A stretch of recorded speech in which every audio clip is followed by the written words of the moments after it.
Binuksan ni Emilio ang ilaw sa tabi ng higaan ni Andrea. Pinagmasdan niya ang dalaga.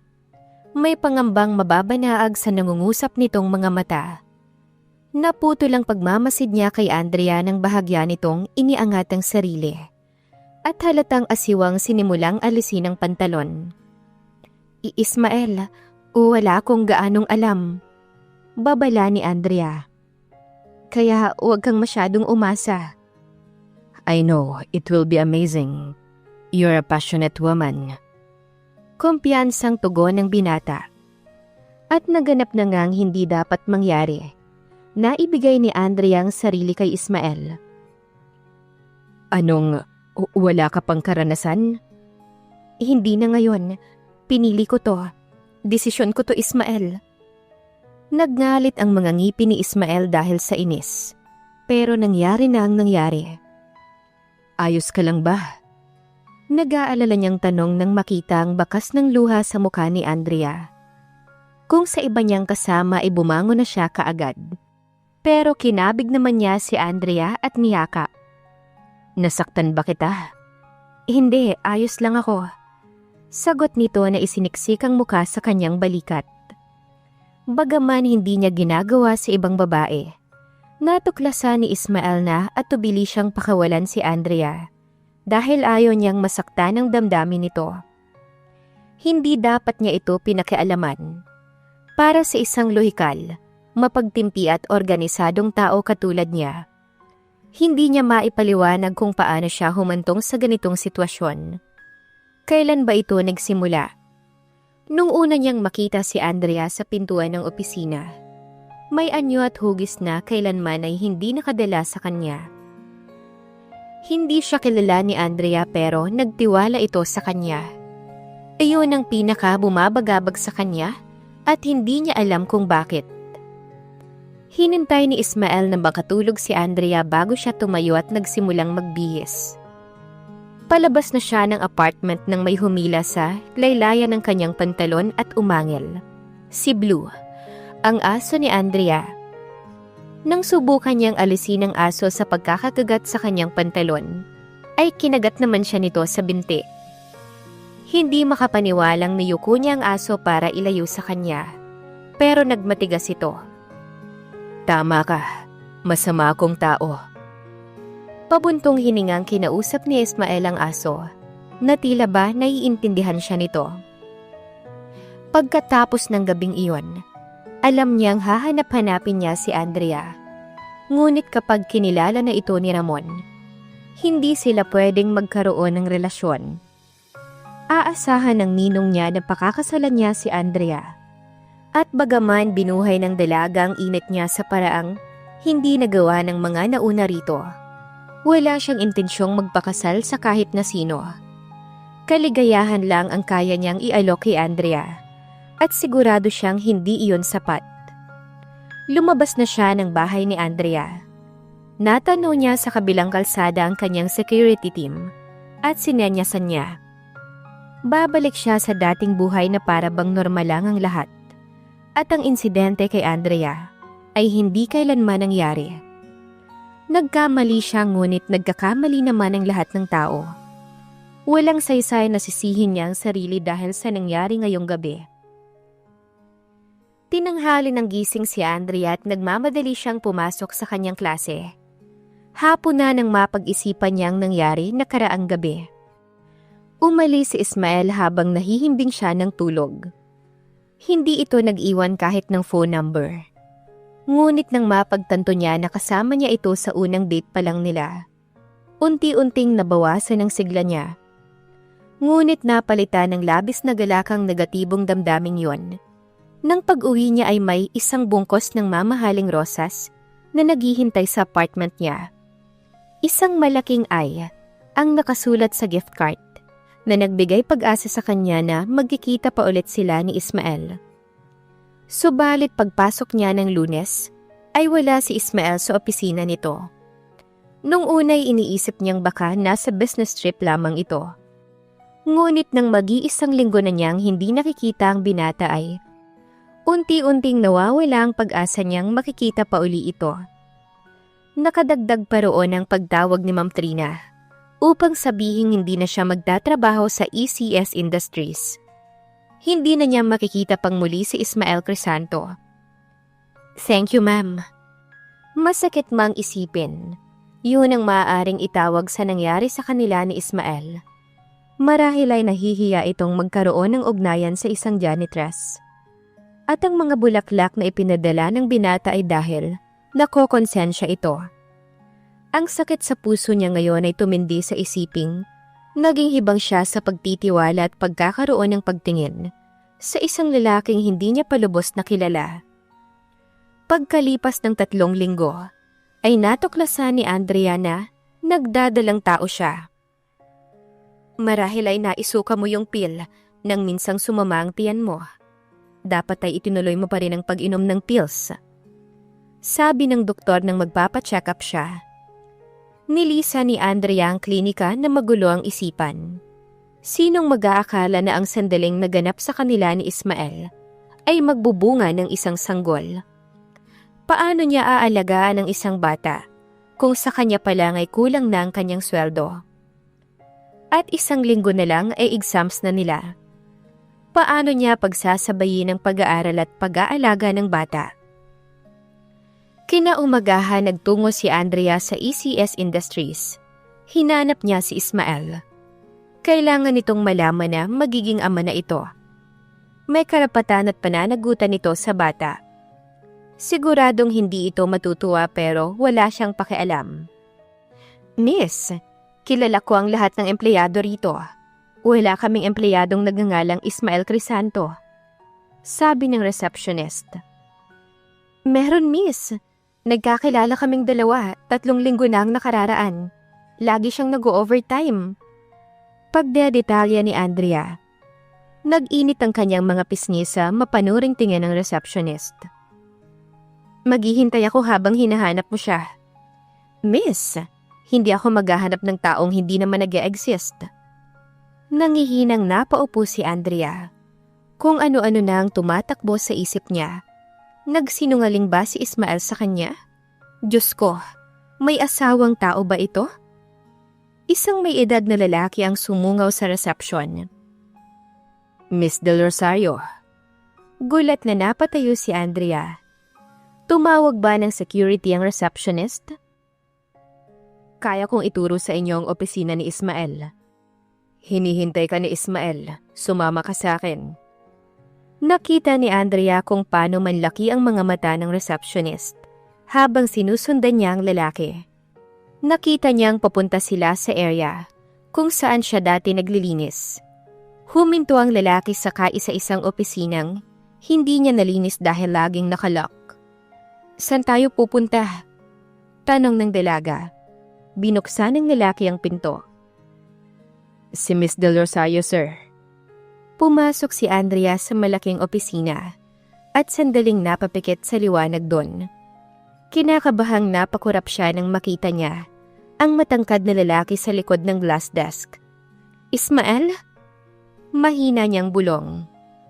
Ang buo kong pangalan ay Emilio Crisanto Santiago. Mabagal nitong sabi. Sinadya kong hindi iyon ipaalam sa'yo. Buti na lang nakilala ni Mark, ang head security ko, ang pangalang binanggit mo sa receptionist. Santiago? Kahit siya ay alam na ang S sa ECS Industries, ay kumakatawan sa Santiago. Hindi ordinaryong empleyado si Ismael. May-ari ito ng isang napakalaking kumpanya. At sinadya nitong hindi sabihin ang tunay na pagkatao. Nahihilo si Andrea sa magkahalong gulat at tensyon. Santiago? Nautal na sabi ni Andrea habang pinipilit na alisin ang kalituhan sa isipan niya. Bakit ako lalapitan ng isang lalaking katulad mo? Kitang-kita ni Emilio ang pagkawala ng kulay sa mukha ni Andrea. Nakita niya ang pagkalito ng dalaga. Kaya humakbang siya paatras para saluhin ito. Sakaling himatayin. Pero huli na siya. Natumba na ito sa sahig. Nang yukiin niya si Andrea at kalungin sa kanyang mga bisig, ay may naramdaman siyang masamang kutob. Iisa lang ang naiisip niyang rason para mag-abala itong hanapin siya. Nahiling ni Emilio na sana ay mali ang kutob niya. Pinagmasdan ni Emilio si Andrea habang nakahiga sa sofa sa kanyang penthouse apartment. Tila isa itong manika. Manikang nakapantalon, canvas sneakers, at simpleng blouse. Ano ba ang iniisip niya nang pakialaman nito? Siya rin ang sumagot sa sarili niyang tanong. Hindi talaga siya nag-iisip noon.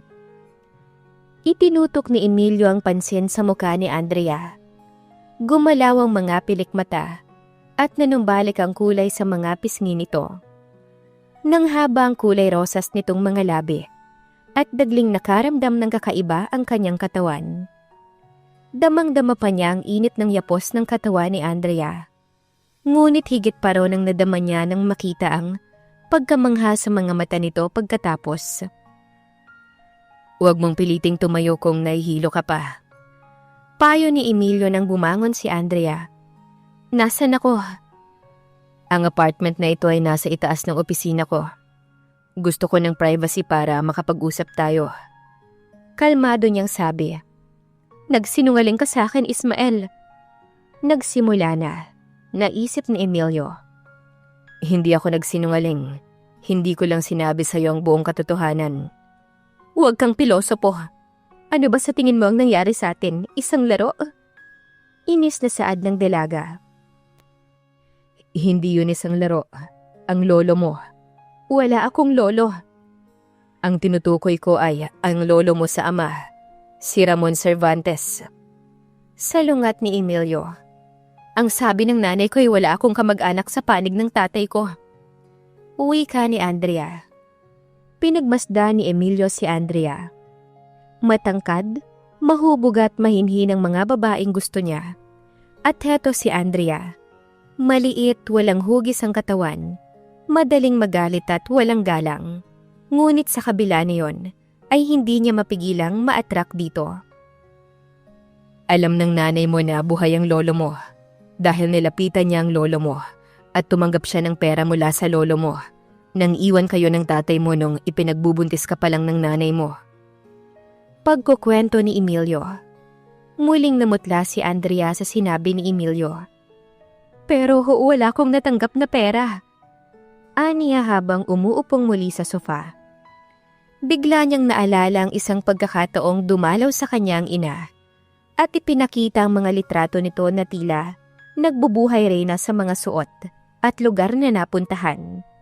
Akala niya ay mayroong mayamang boyfriend ang kanyang ina. Ngunit sa nalaman niya ngayon, malaking tsansang pera ng kanyang lolo ang ginastos nito.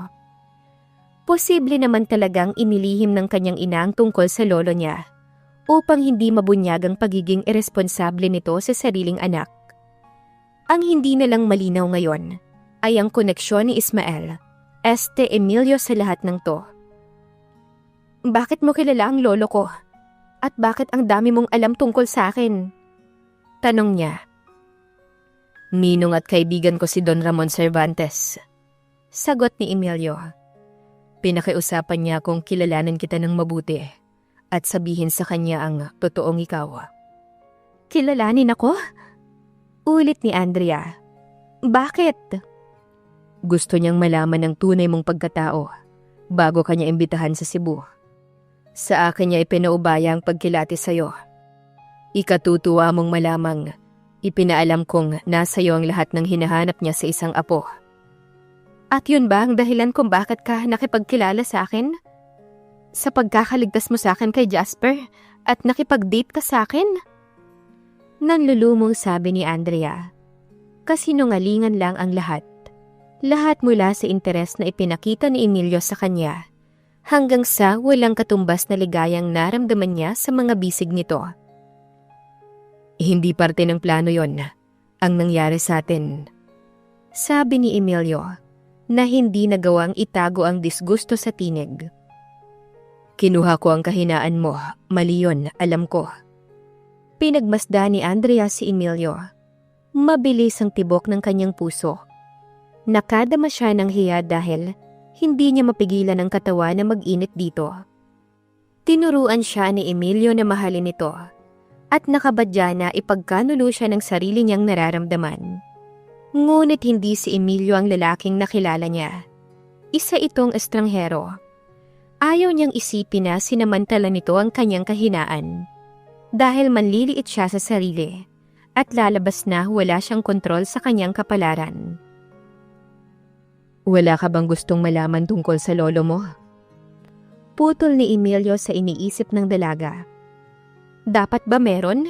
Dapat ko bang itanong kung bakit minsan ay hindi siya nagpakita sa akin? Kung bakit kailangan pa niyang paimbestigahan ako kaysa kilalanin ng personal? Ilang linggo pa lang ang nakakalipas mula nang sumailalim ang lolo mo sa operasyon sa puso. Nasa bahay niya siya sa Cebu at nagpapagaling. Hindi makakabuti para sa kanyang bumiyahe. Papunta rito para makita ka ng personal. Ikinalulungkot kong malaman na may sakit siya. Pero ang paimbestigahan ako, ang pinakapangit na paraan para malamang may lolo pa ako. Nagsinungaling ka sa akin. Hindi ako nagsinungaling. Giit ni Emilio sa nagyayalong tinig.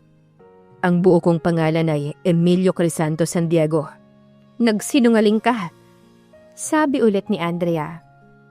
Para hindi ko matuklasan kung sino ka talaga. At ako tong si Hibang, naniwala naman. Natigilan naman ang binata.